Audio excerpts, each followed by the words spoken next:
Hello everyone, and welcome to the DisasterScope channel. Today's story covers August 3rd to 6th, 2025, when exceptionally heavy rainfall once again impacted Sichuan province and parts of southwest China, triggering major landslides and debris flows. In the face of disasters like these, we need to learn how to protect ourselves and our families. If you believe this content deserves more attention, please subscribe to support our ongoing coverage and field reporting. Join the discussion in the comments below.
From August 3rd to 6th, 2025, Sichuan province and much of southwest China were once again engulfed by a sudden and unprecedented downpour. This multi-day extreme weather event not only shattered historical rainfall records in many areas, but also repeatedly sounded the alarm for geological disasters. In just a few days, torrential rain poured down like buckets from the sky. Surface runoff surged dramatically. Mountain slopes were severely eroded, and landslides, as well as mudslides, broke out frequently across several regions. In the face of such a ferocious natural onslaught, humanity seemed small and helpless. According to monitoring by the Sichuan Meteorological Bureau, from August 4th to 7th, cumulative rainfall in several cities exceeded 3 times the average level for the same period in previous years. In mountainous areas, the prolonged heavy rain pushed soil moisture to critical levels, leading to weakened foundations and unstable slopes. In severe cases, this triggered large-scale landslides.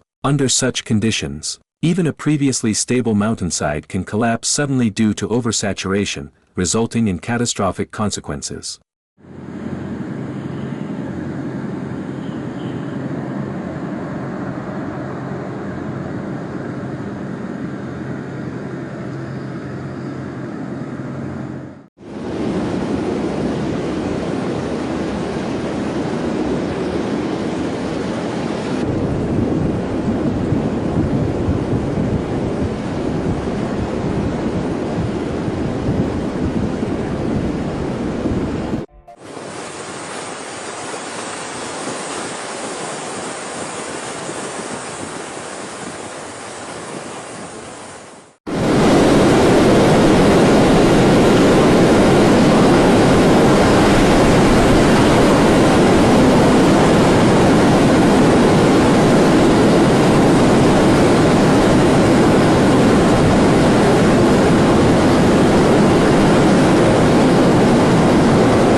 During this round of heavy rainfall, the hardest-hit areas included Ganzi, Yunnan, and Liangshan.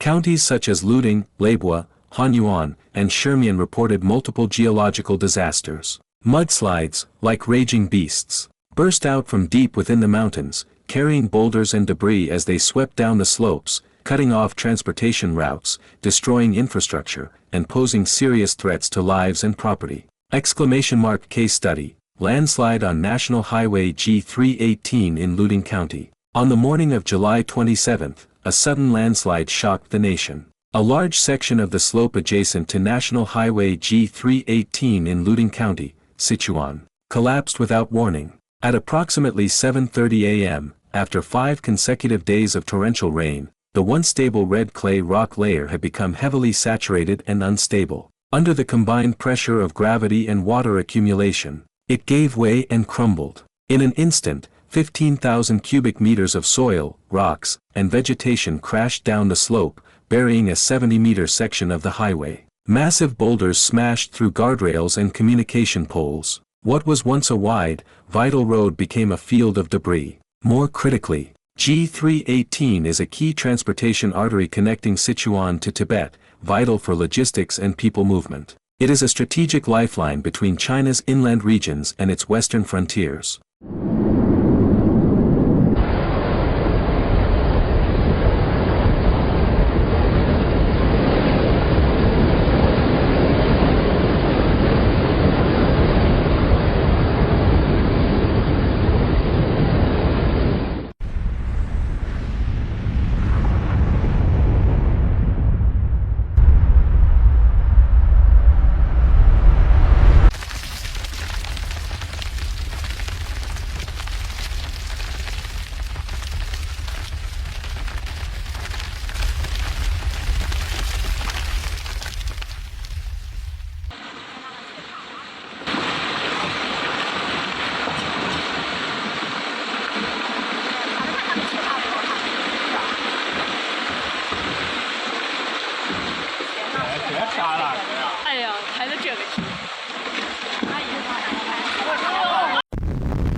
However, this disaster did not come without warning. Days before the collapse, Sichuan's geological disaster warning platform had detected anomalies, accelerating slope displacement and increasing stress within the rock layers. Thanks to scientific monitoring and preemptive planning, local authorities issued a yellow alert in advance and deployed emergency teams. As a result, more than 10 households and passing drivers were successfully evacuated just before the collapse, preventing any casualties. In terms of emergency response, multiple systems, including transportation, power, firefighting, and communications, were activated simultaneously. Drones were launched to create 3D imaging models of the landslide area, while radar scanning probed the internal stability of the collapsed slope. By nightfall, construction teams overcame adverse weather to carve out a temporary access road, ensuring that rescue personnel and supplies could quickly reach the core zone. At the same time, high-strength steel cables and rock anchors were installed on both sides of the slope to reinforce the terrain and prevent secondary landslides.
Case Study 2, Landslide in Lewa Township, Lewa County. On the afternoon of July 28, another major landslide struck Lewa County, located in the Liangshan Autonomous Prefecture of Sichuan Province. The steep slope above Woyi Township, saturated after 5 consecutive days of heavy rainfall, collapsed like an oversoaked sponge. The landslide stretched nearly 300 meters wide and unleashed over 20,000 cubic meters of debris. A torrent of rocks, mud, and uprooted trees thundered down the slope, raising clouds of dust and creating a deafening roar. Massive boulders tumbled at high speed, striking the ground with thunder-like crashes. Some rocks, as large as small cars, finally landed in the farmlands at the foot of the mountain, causing severe destruction to the cultivated land. Though no residential homes were affected directly, local authorities acted swiftly out of concern for potential secondary disasters. Over 100 residents from downstream valley villages were evacuated to temporary shelters for safety. Post-disaster geological surveys revealed multiple shear fractures within the mountain body,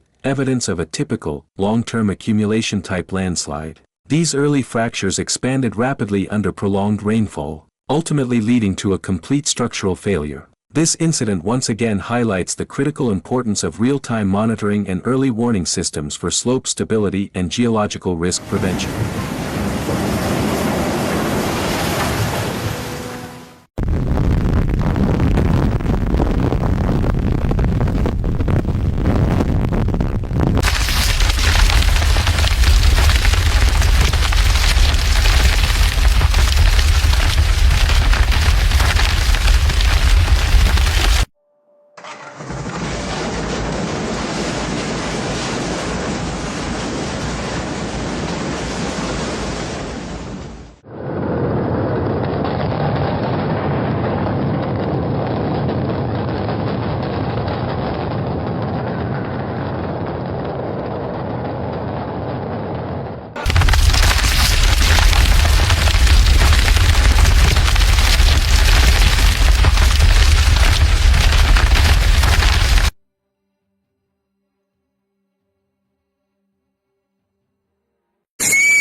The rain was merciless, as if the heavens had burst open. For days, torrential downpours lashed the land like a hail of bullets, striking mountainsides, forests, rooftops, and ravines, leaving no moment to breathe. In the towering gorges of Ganzi, Yun, and Liangshan in Sichuan, clouds hung low, forests fell silent, and the atmosphere itself seemed crushed hundreds of meters lower, thick, heavy, and suffocating. Rainwater tumbled down from mountaintops, sliding swiftly along dense vegetation, carving through ditches, tearing through gullies, eventually merging into the sudden source of disaster. In some villages, residents recall sleepless nights, where the only sound was the relentless drumming of raindrops on tin roofs. But it wasn't just rain, it was a warning, a signal that the land was saturating, that the mountains were on the verge of giving way. They remember the silence, and then the distant rumble, echoing from the valleys, a deep, low roar. The sound of the earth, slowly and painfully, being torn apart.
a mountainside in Lewa County, the arrival of the mudslide came almost without warning. At first, there were only muffled sounds from deep within the forest, like a giant beast pacing among the trees. Then, a sudden, thunderous roar erupted from the heart of the slope. The entire hillside seemed to be shoved downward by an invisible hand, and in an instant, it collapsed. What followed was a deafening cacophony of sliding earth and crashing boulders. Pine trees and shrubs, once firmly rooted in the mountain, were ripped out and swallowed by the churning yellow mud. The mudslide raged downward, carrying massive rocks, fallen tree trunks, and even fragments of the mountainside. It tore through the natural gully like a furious torrent, charging straight toward the villages below. Boulders, some over 2 meters in diameter and weighing several tons, rolled with violent force, smashing power poles, tearing through walls, and even sweeping a parked small truck into the torrent. Against this disaster, the roads were as fragile as paper.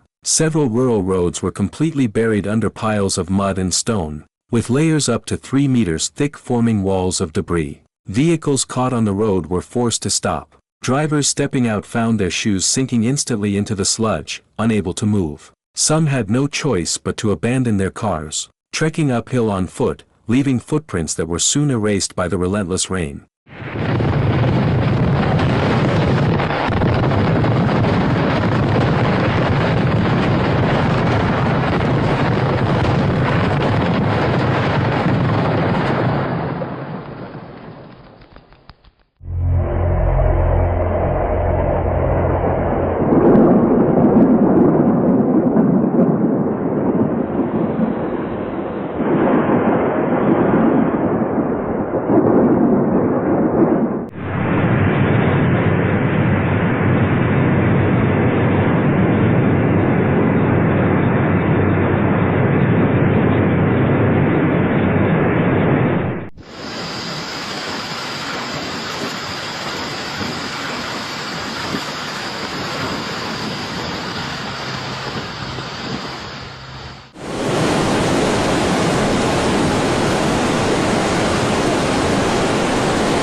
What the landslide brought was more than rocks and mud, it carried with it a suffocating sense of darkness. Dust from the collapsing mountain, mixed with heavy rain and mist, turned what should have been a bright morning into a scene that looked like dusk. Visibility dropped below 10 meters. At one point, rescuers had to turn on vehicle headlights just to see the terrain ahead. Some villages were completely cut off. The mudslide blocked every road to the outside. Power was down. Mobile signals were gone. The entire village fell into a chilling, silent mode. Villagers formed makeshift teams, using shovels and farming tools to try to clear a path. But against a wall of debris and mud several meters high, their efforts were in vain. It wasn't until dusk that the first drone, equipped with communication gear, flew over the village. It sent back aerial footage, finally allowing the outside world to confirm the residents' safety. One area struck by the mudslide had once been terraced farmland, nurtured by villagers for generations.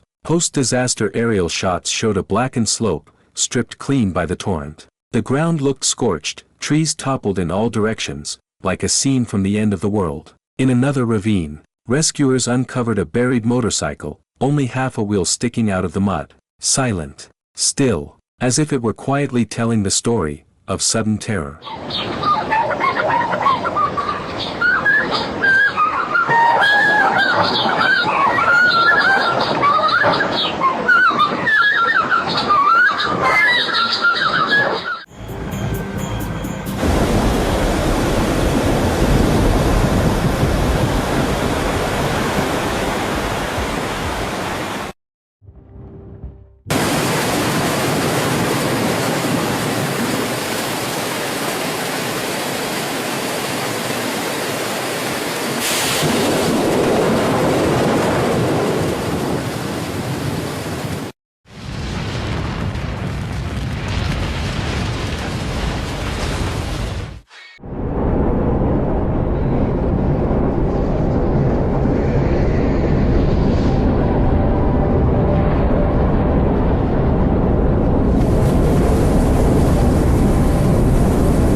In addition to the 2 major landslide incidents, dozens of small to medium-sized landslides were also reported across Sichuan, including the Ebianjing Corridor, northern Yan, and several villages in the Ganzi Tibetan region. While these events did not result in significant casualties, they caused real damage to local infrastructure, farmland, and transportation systems. In some areas, roads were cut off for more than 10 hours. Water and power supply networks suffered varying degrees of destruction. Emergency crews worked through the night under heavy rain, clearing debris and restoring services without pause. It's important to note, this extreme weather was not a random anomaly. It reflects a larger global pattern of climate instability. As extreme weather events grow more frequent, mountainous regions like Sichuan, marked by steep terrain and fragile geology, face increasingly amplified disaster risks. Thank you for watching this episode of DisasterScope, our in-depth look at disaster events. We will continue to follow the science behind natural catastrophes and how humanity responds, striving to bring you the clearest perspective and the most objective reporting. Don't forget to like, comment, and subscribe to the channel, and tap the notification bell to get the latest disaster analyses as soon as they drop. See you next time. Stay informed, and stay safe.